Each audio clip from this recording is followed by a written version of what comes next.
me let you in on a little inside baseball. I'm in a back and forth with my partner, Ryan, right this very second. And he's saying to me, hey, Chael, you keep talking about Gaethje, you're talking about Islam, you're talking about Conor McGregor, you're talking about every 55-pounder in the world, except for the title fight, which is Poirier versus Oliveira. Ryan, that's not my fault. It's really not my fault. And I get where those guys deserve respect, but I report on what the headlines are. I go through the dirt sheets, the elbows, the manias, the junkies, the weeklies. This is what I go through. And if Poirier and Gaethje aren't stealing the headlines, but Islam versus Dustin, I don't know what I did wrong. I love the story of the fight.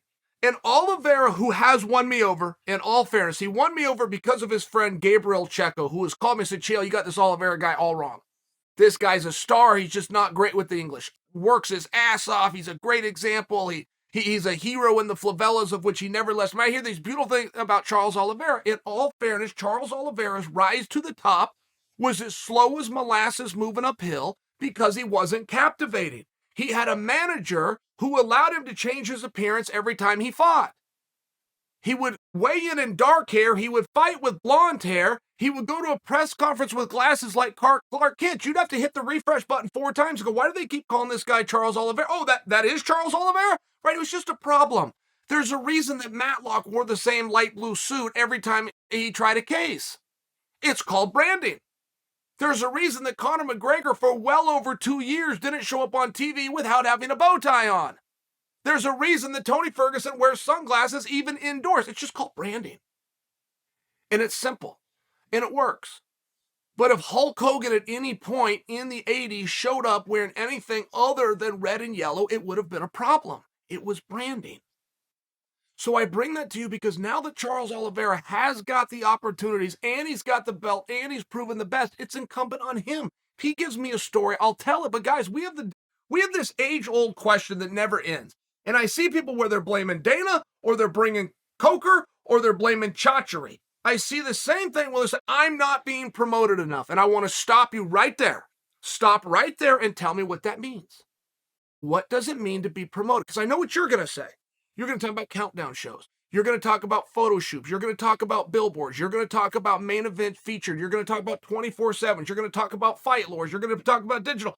That's not what promotion is, okay? It's like music. There's only so many notes. There's so many ways I can get the story out. A great promoter is a great storyteller and nothing more. If you have a great promoter, he has a great ability to tell the story that is your fight. I don't know what the story is between Oliveira and Poirier. I will do my absolute best to tell it. That's my job. I will acknowledge that Oliveira, who had a slow rise to fame, is a straight-up badass, and I will acknowledge that Dustin Poirier is one of the pound-for-pound greats right now. He is not that far behind Kamaru Usman.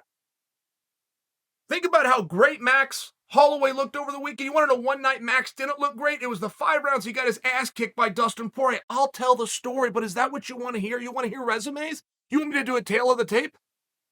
And standing 5'9" out of the blue corner, and his opponent standing 5'8" out of the red corner. What do you want me to do? There's plenty of ham and eggers that are boring out there that can come out and tell you this. When you've got Islam and you've got Gaethje, which one of them's a number 1 contender but hasn't been defined yet, you get Daniel Cormier, you get Joe Rogan, you get Dana White weighing in on it. That's the biggest story. You want to know who hasn't weighed in that story? Is Ali Abdelaziz. How would you like to be in his shoes? Ali represents Gaethje and he reps against Islam. He has to take this phone call and line up all the stuff Gaethje suggests. He's got to take this phone call and line up all the stuff that Islam suggests. These are his boys. That's a guy that could tell you a fantastic story. But Ali is a very good promoter in addition to being manager. Why? Because Ali's a storyteller. There is nothing more. There has been one mega fight in my lifetime that lived because of resumes. It was Michael Spinks versus Mike Tyson.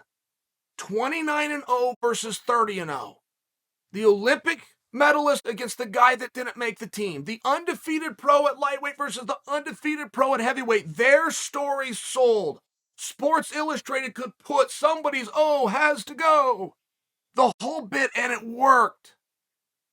I cannot give you another story where resumes did it. I cannot tell you another story where a main event at a marquee fight that was remembered eras and generations later had anything to do with the tale of the tape.